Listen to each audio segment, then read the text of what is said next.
नमस्कार दोस्तों, स्वागत है आपका हमारे YouTube channel VML learn point में। तो दोस्तों, आज की इस वीडियो में CET 2024 राजस्थान ऑनलाइन फॉर्म कैसे भरे, इसके A to Z पूरी जानकारी फॉर्म भरकर दिखाने वाला हूं। तो वीडियो पर पहली बार आए तो वीडियो को लाइक करें, शेयर करें और ऐसे अपडेट के लिए हमारे चैनल को सब्सक्राइब जरूर कर ले। तो चलो दोस्तों, वीडियो को शुरू करते हैं।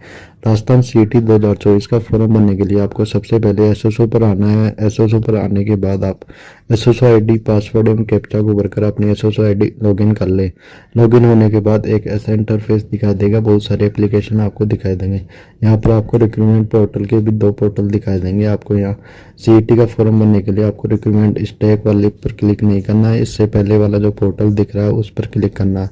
इस पर क्लिक करने के बाद यहाँ पर देखो कई ऑप्शन दिख रहे हैं, इनमें से आपको सबसे नीचे वाला 4था नंबर का common eligibility test graduate level 2024 पर क्लिक करना है। इस फॉर्म को भरने से पहले आप OTR करना होगा, मतलब कि 1 टाइम रजिस्ट्रेशन करना होगा, जिसकी प्रोसेस अब की बार बदल चुकी है। अब आपको यहाँ पर अप्लाई नाउ पर क्लिक करना है। जैसे ही आप यहाँ पर क्लिक करोगे आपको यहाँ ऐसा इंटरफेस दिखाई देगा। तो इसके लिए आपको 1 टाइम रजिस्ट्रेशन करना होगा। 1 टाइम रजिस्ट्रेशन के लिए आपको यहाँ पर ओके पर क्लिक करना होगा। तो आपके सामने ऐसा पेज दिखाई देगा, यहाँ पर लिखा हुआ है कि क्या आप राजस्थान के निवासी हैं, तो आप यहाँ पर यस पर क्लिक करना है। इसके बाद आपको यहाँ पर जन आधार के नंबर टाइप करने हैं। जैसे ही आप जन आधार के नंबर टाइप करने के बाद पेज पर क्लिक करना है। और अगर आपका जन आधार में नाम सही नहीं है तो आप एक नीचे ऑप्शन दिया गया है I want to fetch data from Aadhaar, अगर आप इस पर क्लिक करोगे तो जो आधार कार्ड में आपका नाम है वो यहाँ आ जाएगा। यहाँ पर अपने आधार नंबर दर्ज करें, उसके बाद एग्री पर क्लिक करें। जैसे ही आप एग्री पर क्लिक करेंगे तो आपको एक ऐसा इंटरफेस दिखाई देगा। तो आपको यहाँ सेंड OTP पर और अलाउ पर क्लिक करने के बाद आपको आधार कार्ड से जो नंबर जुड़ा हुआ है उस पर OTP आ जाएगी। वो OTP नंबर आपको यहाँ दर्ज करने हैं। OTP दर्ज करने के बाद वेरीफाई OTP पर क्लिक करना है। जैसे ही आप OTP पर यहाँ वेरीफाई कर देंगे, यहाँ आपकी आधार कार्ड की डिटेल आ जाएगी। यहाँ पर आप क्लिक करें। यहाँ पर देखिए जो आधार कार्ड में आपका नाम है, पिता का नाम है, DOB दिखाई देगा। ये सभी डाटा आप अपनी 10th के मार्कशीट से मिलान कर लेना।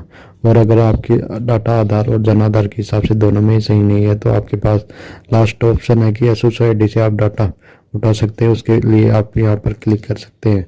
यहाँ पर मोबाइल नंबर दर्ज करने हैं। इसके बाद gate email from SSO ID profile पर क्लिक करना है। क्लिक करने के बाद जो SSO ID में आपकी ईमेल ID लगी हुई है वो यहाँ पर आ जाएगी। इसके बाद वेरीफाई OTR पर क्लिक करना है। तो ऐसा इंटरफेस दिखाई देगा, यहाँ पर डिटेल दिखाई देगी। अगर ये सभी डिटेल सही है तो फाइनल सबमिट पर क्लिक करें, और अगर सही नहीं है तो बैक जाकर अपनी डिटेल दोबारा चेक कर लें। फाइनल सबमिट पर क्लिक करने के बाद आपके नंबर पर OTP आएगी। वो OTP दर्ज कर वेरीफाई OTP पर क्लिक करना है। OTP वेरीफाई होते ही आपको OTR मतलब 1 टाइम रजिस्ट्रेशन कंप्लीट हो जाएगा। आपको रजिस्ट्रेशन नंबर मिल जाएंगे। ओके करते ही आप यहाँ अपनी सारी डिटेल चेक कर सकते हैं। अगर आप इसमें कुछ चेंज करना चाहते हो तो आप यहाँ फेच एप्लीकेशन फॉर्म पर क्लिक करके आप इसकी पुरानी SSO ID भी लिंक कर सकते हैं। अब आपको यहाँ 1 टाइम रजिस्ट्रेशन OTR की फीस पे करनी होगी। इसके लिए पे फीस पर क्लिक करें। इसके बाद एक ऐसा इंटरफेस दिखाई देगा। इसमें पूछा गया है कि क्या आप राजस्थान के निवासी हो, तो आप यस पर क्लिक करना है। अब यहाँ अगर रिजर्व कैंडिडेट हो या अनरिजर्व कैंडिडेट हो वो आप अपने हिसाब से सिलेक्ट कर ले। अगर आप SC ST या OBC कैंडिडेट हो तो आपको रिजर्व कैंडिडेट सेलेक्ट करना है। इसके बाद पे फीस पर क्लिक करेंगे और ओके करेंगे तो आपको एक ऐसा इंटरफेस दिखाई देगा। आप यहाँ पर देख रहे हैं कि पहला ऑप्शन नेट बैंकिंग का है, दूसरा ऑप्शन एग्रीमेंट्स का है, तीसरा ऑप्शन QR कोड का है। आप किसी भी ऑप्शन को सिलेक्ट कर फीस पे कर सकते हैं। फीस पे का सबसे सरल तरीका QR कोड है। आप QR कोड से भी पेमेंट कर सकते हैं। देखिए यहाँ पर पेमेंट्स होते ही यहाँ पेमेंट सक्सेसफुली दिखा दिया जाएगा। 410 रुपये या 610 का पेमेंट सक्सेसफुल होते ही आप वापस अपने आप एप्लीकेशन वाले फॉर्म पर रिडायरेक्ट कर दिया जाएगा। यहाँ पर आपको रिसिप्ट भी मिल जाएगी। यहाँ पर देखिए कि आपका पेमेंट हो चुका है। आप व्यू रिसिप्ट पर क्लिक कर आप अपनी रिसिप्ट भी प्राप्त कर सकते हैं। अब आगे आपको OTR eKYC करना है। OTR eKYC पर क्लिक करने के बाद लाइव फोटो का ऑप्शन है, तो टेक फोटो पर क्लिक करेंगे। इसके लिए जरूरी है कि आपको लैपटॉप या कंप्यूटर में कैमरा हो। तो टेक फोटो पर क्लिक करेंगे तो यहाँ पर कैमरे के लिए परमिशन मांगी जाएगी।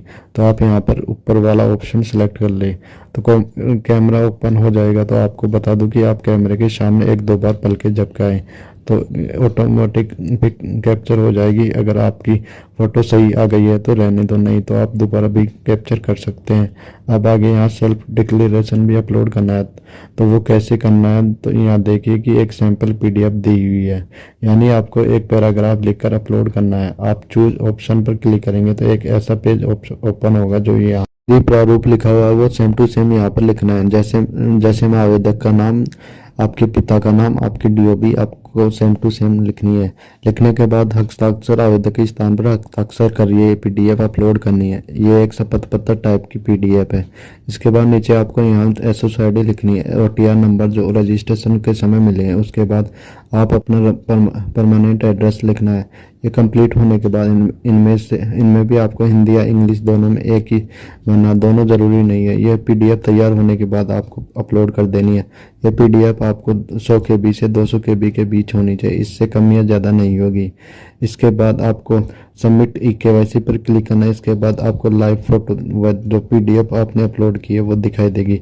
अगर दोनों सही है तो यहाँ दोनों पर टिक कर सेंड OTP पर क्लिक करना है। आपके नंबर पर OTP आएगा, वो OTP आप यहाँ दर्ज कर फाइनल सबमिट पर क्लिक करेंगे तो आपकी OTR KYC कंप्लीट हो जाएगी। नीचे देखिए यहाँ पर वेरीफाई सेकेंडरी मार्कशीट लिखा हुआ है, तो आप चाहें तो वेरीफाई कर सकते हैं, नहीं तो वेरीफाई करना ज़रूरी भी नहीं है। अगर आप चाहें तो वेरीफाई कर सकते हैं, नहीं तो आप फॉर्म में भी वो डिटेल दे सकते हैं। जब आप फॉर्म भरें तो एजुकेशन डिटेल चाहें तो आप यहाँ पर OTR में भर सकते हैं। आप अपना मैरिज सर्टिफिकेट, विकलांग सर्टिफिकेट वो सब आप दे सकते हैं। आपको यहाँ तक करना है। उसके बाद होम पेज पर आ जाना है। होम पेज पर आने के बाद आपको यहाँ अप्लाई नाउ पर क्लिक करना है। उसके बाद यहाँ पर common eligibility test graduate level पर क्लिक करना है। इस ऑप्शन पर क्लिक करने के बाद डिटेल चेक कर लीजिए। अगर सारी डिटेल सही है तो प्रोसीड पर क्लिक करना है। अगर डिटेल सही नहीं है तो अपडेट पर क्लिक कर अपडेट भी कर सकते हैं। प्रोसीड पर क्लिक करने के बाद यहाँ सारी डिटेल दिखाई देगी। अब अपनी माता का नाम यहाँ पर भर दीजिए।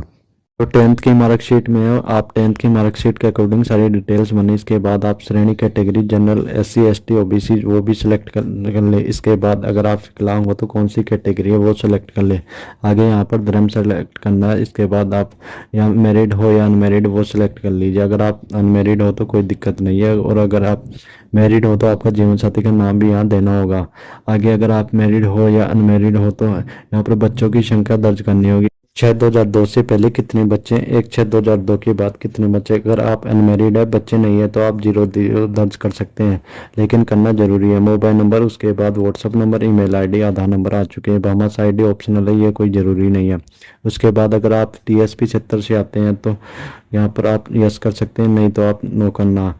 ज़्यादातर जिले नॉन TSP 76 में आते हैं। 2-4 जिलों को छोड़कर बाकी सब जिले नॉन TSP में आते हैं। आप यहाँ पर नो करना। अगर आप TSP 76 से हो तो यस कर सकते हो। अगर आपने यस किया है तो आपके ज़िले का नाम नहीं कर आया तो आपको नो ही करना है। उसके बाद यहाँ पर आप अपना एड्रेस भरेंगे, वार्ड नंबर भरेंगे, गांव का नाम, तहसील का नाम, अपने स्टेट का नाम, जिला कौन सा है, गांव कौन सा है, पिन कोड क्या है, या पर भर देंगे। ये सभी डिटेल्स सही भरने के बाद यस पर क्लिक कर दें।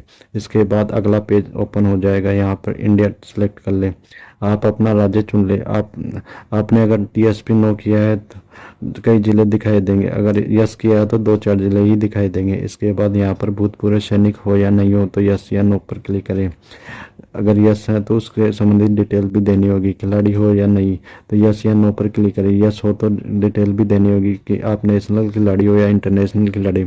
इसके बाद मौजूदा स्थायी कर्मचारी हो या नहीं आप यहाँ बता सकते हैं। तो इसके बाद नेक्स्ट पर क्लिक करेंगे तो अब यहाँ आती है आपकी एजुकेशन क्वालिफिकेशन। आपको 10th की, 12वीं की और ग्रेजुएशन की, ये 3 चीज़ें तो कंपलसरी है। पोस्ट ग्रेजुएशन या डिप्लोमा की डिटेल आप चाहें तो दे सकते हैं, नहीं तो कोई ज़रूरी नहीं है। चेक बॉक्स पर क्लिक करेंगे तो सबसे पहले विषय समूह में ऑल सब्जेक्ट या ऑल जनरल सब्जेक्ट लिख सकते हैं। आप 10th में और या आप बोर्ड का नाम लिखेंगे तो आप यहाँ पर BSc लिख सकते हैं। इसके बाद आगे यहाँ पर आप रोल नंबर, आपको परसेंटेज मिले थे या ग्रेड मिले थे वो दर्ज करें।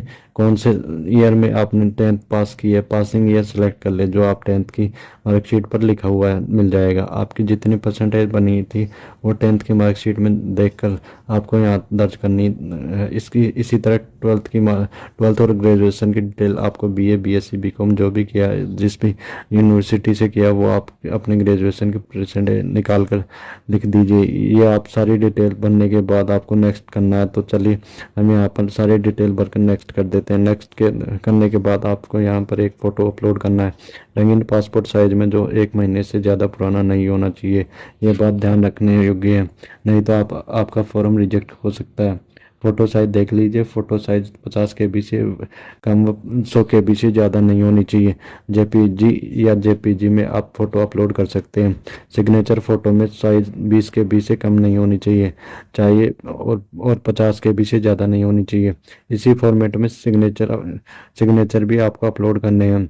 कोई विजिबल बॉडी मार्क है तो आप यहाँ पर लिख दीजिए, नहीं तो जो करेंगे उसके बाद नेक्स्ट पर क्लिक करेंगे।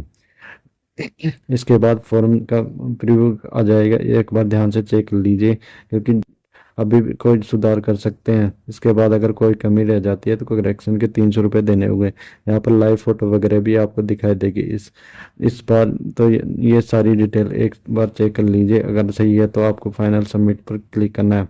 इसके बाद आपका फॉर्म फाइनल सबमिट हो जाएगा, मतलब कि आपका फॉर्म पूरा भरा जाएगा। आपको प्रिंट आउट चाहिए तो आपको प्रिंट कर लेना। अगर आपको ये वीडियो अच्छी लगी हो तो वीडियो को लाइक करें, शेयर। उनकी योजनाओं की ऑफिशियल अपडेट के लिए हमारे चैनल को सब्सक्राइब जरूर कर ले। धन्यवाद। जय हिंद।